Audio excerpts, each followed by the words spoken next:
Good luck, guys. So the plot thickens, y'all. When we thought that there were 6 prosecutors who resigned after the Renee Good shooting, there was actually 10. 10. 6 in Minneapolis and 4 in Washington. I saw this report on PBS. Check this out. Today in both Washington, D.C. and Minnesota, a wave of resignations from top prosecutors. At least 4 senior leaders of the division that investigates police killings have resigned in protest over the handling of that fatal shooting last week of a woman in Minneapolis by an ICE officer. And in Minnesota, 6 other federal prosecutors have left their posts. Joining us with more details is Carol Lenig. She's the senior investigative reporter for MS Now and author of Injustice: How Politics and Fear Vanquished America's Justice Department. Why did those prosecutors resign? So these are the senior leaders of this unit that investigates these kinds of shootings and other abuses of civil rights, potential abuses of civil rights of Americans for the Justice Department. Civil rights prosecutors. To have an entire leadership team walk out the door roughly at the same time is unprecedented. At first, we heard that the reason that they resigned was in protest of the handling of the department's decision, basically not to investigate this ICE shooting. It's a little more complicated than that. These people had indicated that they were interested in retiring early and resigning several days before the shooting, actually a day before the shooting. Several days. 8 days. Fumbling over words. They lying. Then they decided to cut short their time at the Justice Department in the wake of the department's leadership's decision. We're not investigating this case. It's so rare for this unit not to investigate fatal shootings involving federal officers, and that is what's taking away the breath of a lot of people in the Department of Justice. And now this unit, these leaders, we are told by multiple sources, Amna, are trying to send up an alarm bell and ring that bell very loudly to the American people, making a statement that this is not copacetic, this is not kosher. They're not making a statement that this is not copacetic and that this is not kosher. What they're saying is they can't do anything about it.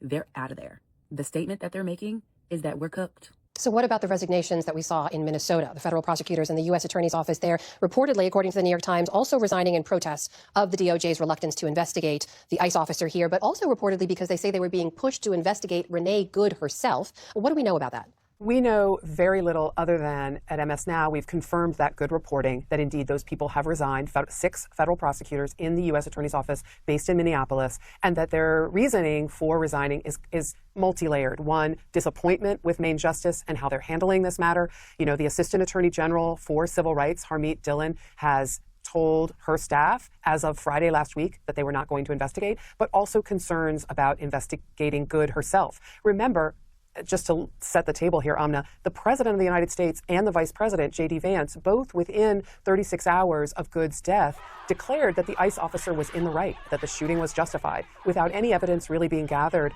by anyone in federal authorities. By the Justice Department, it happened after the FBI declared that they would not allow local Minnesota authorities access to evidence in the case and that they would handle this investigation themselves. But what we heard was that the FBI was largely investigating Good and not the ICE officer. Notice how she's stumbling and bumbling over these words. Now, I understand that she is reporting, but reporters are very good about using their words. So anytime I see someone reporting in this manner, it leads me to believe that, one, they know more than they can actually say, and she is trying to choose her words extremely wisely. Carol, for context here, because I know you've been leading the way on the reporting on this, when you look at the Justice Department and the number of departures we've seen over the last year, experienced prosecutors in a number of cases, can we quantify that, and what's been the impact on the department itself? Well, I'll give you a couple examples. The reason that I thought that reporting this was urgent late last night at 10 p.m. was because it was an entire leadership team walking out the door. That's a brain drain from which the Justice Department will not be able to recover for a generation. You can't replace people with that expertise quickly. And if you can't hear the quiet part, she's saying, I had to report this at 10 o'clock at night because I'm trying to say that literally we have been left impotent. There is no recourse coming, and they will continue to do what they are doing. But that's writ large, happening all over the Justice Department and has been since January 21, 2025, when Trump was inaugurated and ordered the removal of a whole set of top counterterrorism officials at the Justice Department, people who were the senior leaders that represented the U.S. government and the Department of Justice in foreign halls all over the world.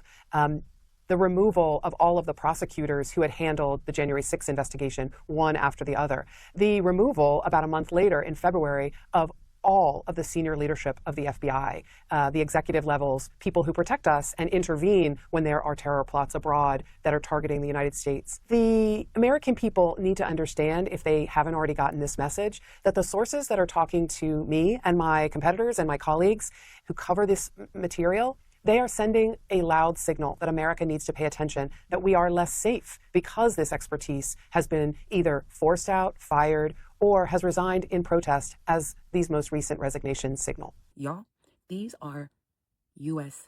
federal prosecutors, and you guys are resigning in protest. You're resigning in order to protest. No, you guys have the power to do something, but instead you quit. So what this essentially means, you guys, is that the people who have the power to prosecute federal agents for doing misconduct, for murdering people, are done. They're gone. They will be replaced by other people who are MAGA. No one is going to uphold law and order. 6 in Minneapolis, 4 from Washington. The next will be in a state that you live in. They are all escaping. They are all fleeing. I said this months ago. Months ago. It's time to give up the ghost from coast to coast. They are doing it from the top. Y'all stay safe, like Tim Wall said.